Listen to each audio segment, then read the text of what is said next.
Hello, welcome to Vivanka. This is Sanjeev and I'm back with another video with spoken English series. ये जो video है दोस्तों English spoken की video है, जैसा कि आप लोगों ने पोस्टर में देख ही लिया है। इस वीडियो में बात करेंगे हम लोग दोस्तों कि अब तक हम लोगों ने जो पढ़ा है ना, उसको वापस से थोड़ा एक बार छोटी सी रिवीजन करेंगे। एंड हम लोग अब ये जो सीरीज है इंग्लिश स्पोकन की सीरीज जो बीच में अधूरी रह गई थी, कंप्लीट नहीं हो पाई थी, इसको हम लोग कंप्लीट करेंगे। ओके, तो चलिए शुरू करते हैं दोस्तों। एंड आते हैं हम लोग पहले वीडियो से। पहला जो वीडियो था मेरा that was 3 formula to speak English. 3 फॉर्मूले जिसके हेल्प से आप अंग्रेजी बोल पाएंगे। ओके, तो पहला जो फॉर्मूला था दोस्तों दैट वाज कि आपका कमांड होना चाहिए टेंस में, TENS टेंस, है ना। टेंस में कमांड होना चाहिए। टेंस में भी आपको मैंने बताया था 3 टाइप के sentences that was assertive, tense in assertive sentences, tense in interrogative sentences, है ना, टेंस इन नेगेटिव सेंटेंसेस। ये 3 तरह के टेंसेस मैंने बोले थे और आपको कराया भी है। And that is the formula 1। Next आते हैं दोस्तों फॉर्मूला 2, जिसमें मैंने कहा था कि आपको कुछ स्टार्टर वर्ड्स करने होंगे जिसके हेल्प से आप इंग्लिश शुरू कर पाएंगे, स्टार्ट कर पाएंगे। Is not it? चलिए, ये भी मेरा कंप्लीट हो गया है series. And third one was formula 3, जिसमें आपको मैंने कहा था कुछ फिक्स सेंटेंसेस कराऊंगा दोस्तों। फिक्स सेंटेंसेस यानी जिसके हेल्प से आप, जैसे कि कुछ ऐसे सेंटेंसेस होते हैं जिसमें टेंस का कोई यूज नहीं होता। लाइक मुझे अभी जाना ही होगा, I have to go now, है ना। तो इस तरह के सेंटेंसेस जो होते हैं इसमें आपका टेंस काम नहीं करता। मतलब टेंस में जो आप सीखते हैं वो प्रॉपरली यूज नहीं होता है उसमें। ओके, तो इसलिए आते हैं फिक्स सेंटेंसेस जिसको आपको याद कर लेना है। याद यानी कि मेमोराइज, रट लेना है बिल्कुल। ओके, तो मैं उम्मीद करता हूं कि आप लोग ये तीनों कर चुके हैं। नहीं किए हैं दोस्तों तो आप लोग को वापस से ये सब रिवाइज कर लेनी है, क्योंकि अब स्पोकन इंग्लिश का सीरीज जो है वो कंप्लीट हो जाएगा। ठीक है, तो टेंस हो गया। टेंस की छोटी सी रिवीजन आप लोगों को चाहिए क्या? मैं आपको रिवीजन करा देता हूं छोटी सी, है ना। मैं लिखूंगा नहीं, आपको रिवीजन करा देता हूं ऐसे ही। सबसे पहला जो चीज था टेंस, है ना। टेंस के 3 पार्ट, प्रेजेंट, पास्ट, फ्यूचर, है ना। सबके 4 part, that was simple, continuous, perfect and perfect continuous, है ना सबका। और फोर्थ वाला जो फ्यूचर वाला था, उसमें जो परफेक्ट कंटीन्यूअस वाला पार्ट है वो स्पोकन में यूज नहीं होता। ग्रामर में है बट स्पोकन में यूज नहीं होता। ओके, तो मैंने एग्जांपल लिया था, मैं खाता हूं, मैं खाता था, मैं खाऊंगा, है ना। आई ईट, आई एट, आई विल ईट, है ना। रूल्स से कुछ। नेक्स्ट आ जाते हैं कंटिन्यूअस में, मैं खा रहा हूं, मैं खा रहा था, मैं खा रहा हूंगा। जो फीमेल है यहाँ पे मैं खा रही हूं, मैं खा रही थी, मैं खा रही हूंगी कर लेंगे, है ना। I am eating, I was eating, I will be eating. Okay, next है परफेक्ट। परफेक्ट जो है मैंने खा लिया है या मैं खा चुका हूं। मैंने खा लिया था या मैं खा चुकी थी या मैं खा चुका था। मैंने खा लिया होगा। I have eaten, I had eaten, I will have eaten. Okay, next आता है परफेक्ट कंटीन्यूअस। परफेक्ट कंटीन्यूअस क्या होता है? ऐसा काम जो आप पहले भी करते थे, अभी भी करते आ रहे हैं, हाँ। लाइक जैसे मैं पिछले 5 सालों से क्रिकेट खेलता आ रहा हूं, मैं पिछले 2 सालों से डांस सीखती आ रही हूं, है ना।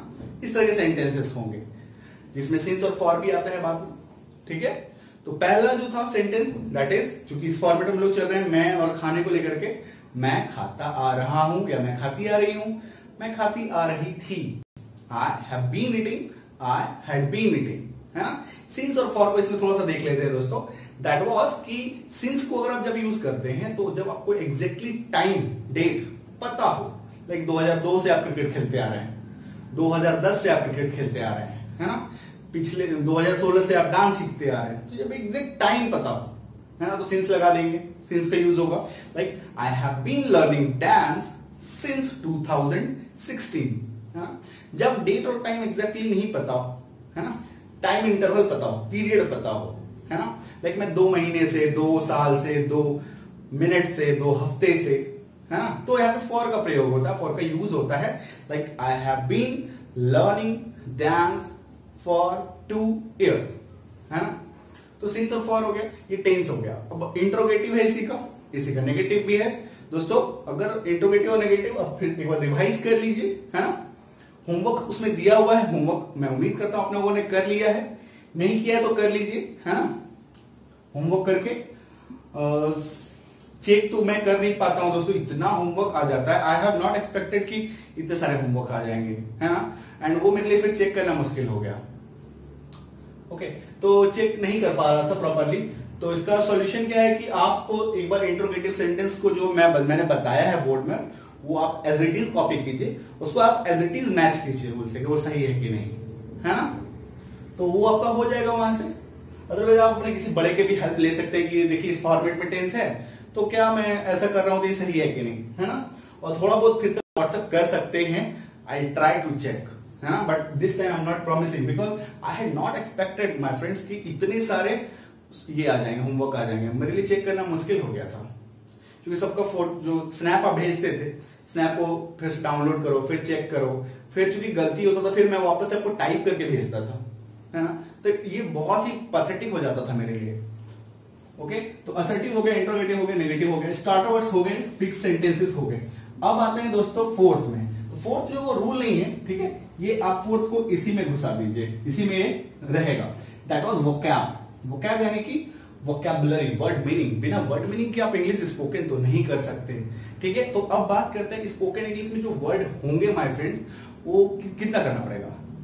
वर्ड मीनिंग का तो कोई लिमिट नहीं है, आप करते जाइए। बट आम बोलचाल में जो वोकैब यूज होते हैं वो तो एटलीस्ट करना पड़ेगा। ओके, तो आम बोलचाल में जो वर्ड यूज होंगे दोस्तों, मैं उसको वर्ब फॉर्म्स में मैंने कंपाइल किया है। दैट इज ए से लेकर के पूरा कंप्लीट जेड तक 300 वोकैब है, ये आपको करना है ना। वर्ब 1, वर्ब 2, वर्ब 3 के फॉर्म में है, जिसको आप यूज कर सकते हैं। तो ये अभी नेक्स्ट वीडियो में आपको मिल जाएगा कंप्लीट लिस्ट विथ पीडीएफ, है ना। आपको पीडीएफ भी इसको मिल जाएगी ताकि आप इसको प्रिंट आउट करा के इसको यूज कर सकेंगे। ओके, एंड इसी सीरीज में एक बुक आने वाली है ना, जो मैंने अनाउंस कर दिया था पहले भी, एंड उस पर काम चल रहा है, अभी भी चल रहा है दोस्तों। क्योंकि ये जो 300 जो लिस्ट था ना, ये एक इट्स अ रिसर्चेबल थिंग कि आप कितना यूज होता है, इसमें टाइम लगता है। लोगों को लगता है सर अब ये तुरंत हो जाएगा, लेकिन नहीं, ऐसा नहीं हो सकता, है ना। ये 300 मोस्ट रिसर्च वर्ड है। जैसे आप वर्ब की अगर लिस्ट आप ऐसे ढूंढने जाएंगे किसी भी बुक में, 1000 से कम नहीं है किसी में भी, कहीं पे भी नहीं। 1000 यूज होता है, बट उसमें से फिर निकालना कि ये यूज होता है, ये यूज नहीं होता है ना। उसको फिर ए से जेड में रैंकिंग करना, दैट इज पैथेटिक। फिर वापस उसको बनाना, सजाना, है ना। तो ये हो चुका है रेडी। नेक्स्ट वीडियो में आपको वोकैब मिलेगा। ओके, तो स्टार्टर वर्ड जो वोकैब जो है आपका इसी में आ गया, इसी 3 फार्मूले के अंदर में आ जाता है ना। तो यहाँ पे आपका वोकैब कंप्लीट हो जाएगा। इसके बाद मैं आपको कुछ डिस्कशंस के स्लैब दूंगा, like how to book a movie ticket, है ना, like how to book an air ticket, ठीक है। इसके कुछ स्लैब्स मैं दूंगा, कुछ छोटे मोटे स्लैब्स आएंगे। इसके बाद आप रेडी हो जाएंगे इस इंग्लिश बोलने के लिए, ठीक है। इसके बाद क्या होगा कि फिर जो स्लैब्स जो है वो, है ना, वो स्लैब रोज बरोज हर दिन कुछ ना कुछ वीकडेज में 3 डेज में 4 डेज में 5 डेज में एक स्लैब आता रहेगा। बट जो मिनिमम जो स्लैब है 4-5, वो मैं आपको बता दूंगा, वो मैं दिखा दूंगा, है ना। इसके बाद आप इंग्लिश बोलने के लिए रेडी है, बिल्कुल कूद जाइए मैदान में। आपके पास सारे वेपन, सारे हथियार आपके पास रेडी हैं। ओके, एंड अब तक जो मैंने वीडियो अपलोड नहीं किए हैं उसके लिए मैं हाथ जोड़ के आप सबसे माफी चाहता हूं, है ना, because we were busy to ready infrastructures, है ना। हम लोग बहुत बिजी थे, तो वो नहीं हो पा रहा था, एंड उसके लिए मैं माफी चाहूंगा दोस्तों, है ना। तो बने रहिए बी बैंकर के साथ, बने रहिए।